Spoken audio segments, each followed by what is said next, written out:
Hello everybody and welcome. I'm really happy that you're watching another video on the Bax Music UK YouTube channel. My name is Martin and today I got the pleasure and joy of telling you about the Devine MixPad 602. So let's just dive right into this, shall we? Let's go. So what is the device that I have in front of me today? Today I have the Devine MixPad 602. This is a very stripped down mixing console, very low budget but still very high quality that allows you to do everything that the big mixing consoles do for you.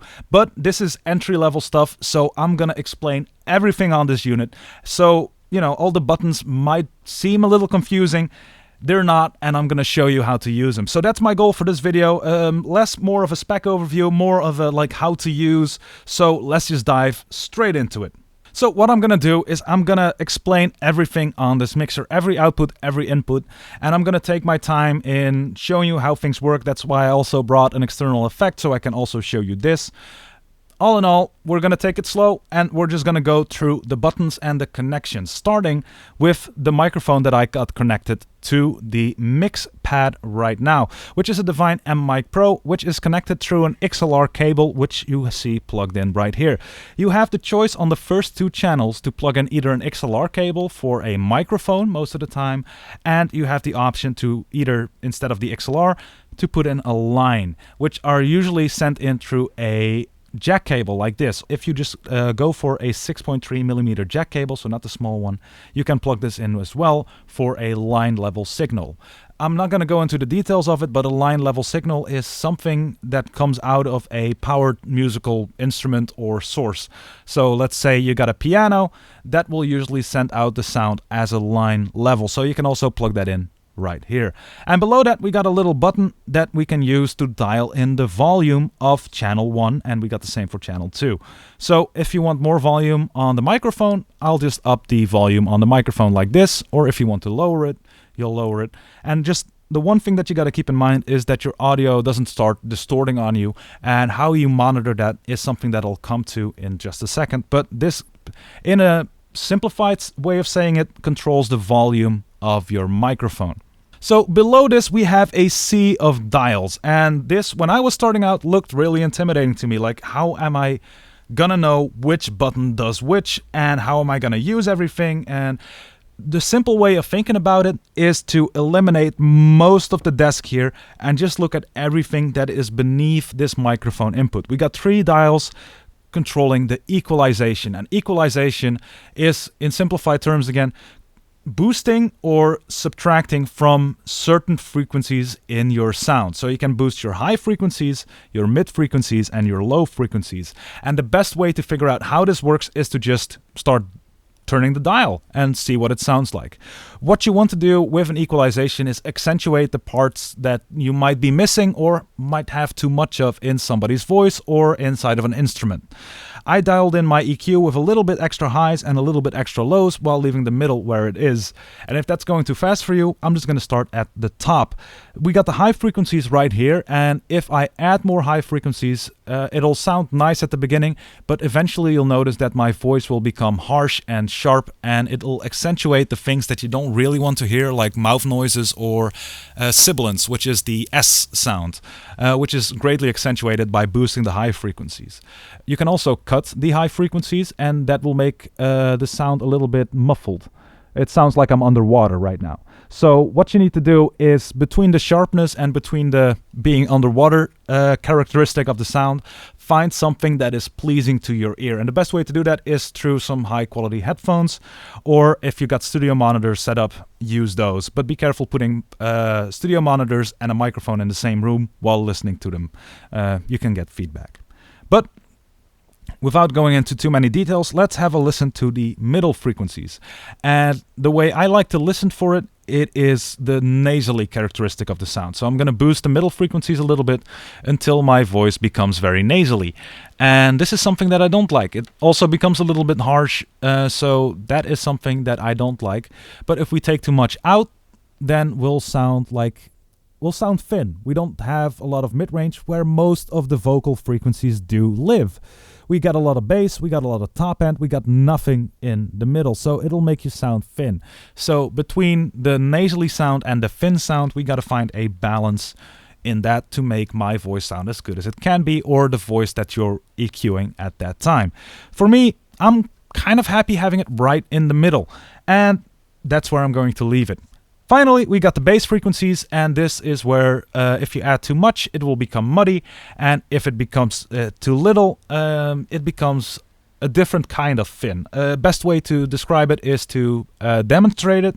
So here we go, we're adding bass frequencies, adding more bass frequencies to the point where the sound becomes really muffled, but it also accentuates the sound of your breath, like hitting the microphone, so it'll accentuate the pops and the sounds that you don't want to have accentuated. And if we put in too little, it becomes a different kind of thin. It loses the presence. Your voice loses a lot of presence if you dial the bass frequencies out entirely. So what I like to do for my voice is also add a little bit. So I'm adding a little bit of top end, I'm keeping the mids where they are, and I'm adding a little bit of lows.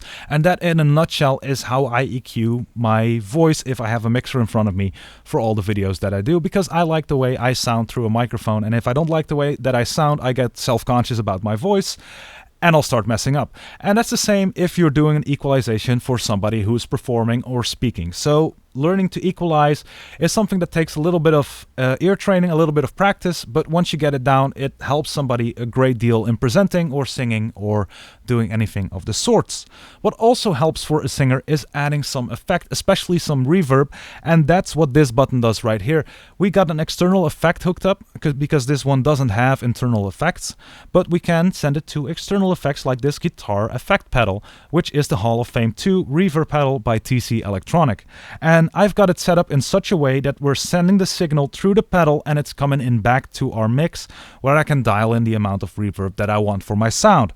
But you're not hearing any reverb right now because this little dial is set to 0. So when I start opening the pedal, you'll notice that I get more and more reverb on my voice, and I can also boost it way above the level that my voice normally is. But usually for singers and speakers, just around here is fine. They get a little bit of a feeling that there's reverb there, and it makes everything a little bit easier. But for now, I'm going to turn it off, and how to set this up I'll get to once I finish going through this entire list to keep everything nice and organized. At the bottom, if you're using anything with a stereo setup, so left-right, if you're sending things to 2 monitors, you can determine if the sound comes from the left monitor or it comes from the right monitor. I got everything set up as mono to keep the spaghetti as low as possible. But what you can do is you can pan this to the left, which I'll just do in post-production. So now I'm coming from the left, or now I'm going to come from the right. And that is dialed in really easy with this button right here. And at the bottom, usually you're used to seeing the big faders, you know, the push buttons that you can push up and the volume will become bigger. For the form factor and to keep everything small and compact, they've decided to put in dials for this as well. So if I lower this dial, the volume becomes lower, and if I up this dial, the volume becomes higher. That's pretty much it. It's the amount of everything that you've dialed in here that you're going to send to the complete mix you get at the end of the road. So that, in a sense, is a channel strip, or one of these channels and the control you have over it. You got the EQ, you got an amount of effects, and you got a pan, and then you got a volume. If you understand those things, you can do most things. There are bigger channel strips with more options and capabilities, but for a basic sense, if you just want to get a mix started for somebody who's needing to speak or sing, this is pretty much what you need to know. So that's the channel strip. Let's look at the other features and connections on the MixPad 602. Next to these 2 channels, which are identical, you can also put a microphone or a line into this, we have 2 combined stereo channels. So 3 and 4 is a channel, and 5 and 6 is a channel. This allows you to put 2 line-ins, 2 mono signals in to combine in left and right to make stereo, because all that stereo is left and right. And this allows you to use that stereo signal in the same way that you're using a mono signal, like I'm doing with just a singular microphone. And that is to EQ it, to add some effects to it if you want. You can also balance the stereo signal to lean more towards the left or lean more towards the right. And of course you can dial in the volume with this, what used to be a fader on the bigger consoles, but in this case is a dial at the bottom here. So that's pretty much it. You got a stereo signal, so if you have a stereo in, some effect pedals like this one, allow you to have a stereo out, so two cables can go to left and right, so the stereo effect comes through as intended from the effect or other stereo source. These two function, besides that we don't have an XLR in, just the same as the microphone channel. So that is everything that is to it. If you got a line level signal and it's stereo, plug it in here. Next to that, we've arrived at the right side, my right side, for the MixPad 602. This is where we first of all find our mix outs or our main outs, which I'm using right now, just the left channel, to record the audio that I'm putting up through this, so I can also show you how the effects work and the equalization and all that good stuff. So these I can send out to my speaker on the left, my speaker on the right, and everything is bright as day. That is all that you really need to know about this. You connect them through jack cables. We don't have XLR outs on this one, so just jack and you're good. So next to this, we got the control room out, and this is a lot simpler than it looks. It's just a copy of the signal that you get on your headphones, but then you can send it to a couple of studio monitors if you're working this in a studio environment. So that's what you use those for, and they also share a volume dial with the headphones. The signal is exactly the same. So if you got a set of external monitors, you can use these to send signal to those. Next to that, we got the headphone output, which is again exactly the same as the control room output, and it is to send the signal to your headphones so you can hear what you're doing. Well, we've arrived at the effect send and the stereo aux return. This sounds complicated. It really is not. We got a signal that we're sending from the FX send, so we're sending to an effect. That's pretty much how to read that, and it goes through this cable and it arrives at our effect pedal right here, and the effect pedal does its magic, and the signal with the magic applied comes back to our stereo aux return. And again, I'm working this completely in mono, so we just use 2 cables instead of 4 and 1 cable instead of 2. Working in stereo just adds a bunch of spaghetti, and I want to keep things clear. So again, we're sending from the effect send, it goes into our effect, and it comes to our return. So send and return are 2 concepts that you'll find a lot in recording of audio or working audio in a professional setting. And send is just going out of the device, return is going into the device. So I set it up in a little loop like this, so it goes to the thing, it comes back, and here at the bottom on the main section here, I got a button that says aux return, and it's dialed about to 1/3.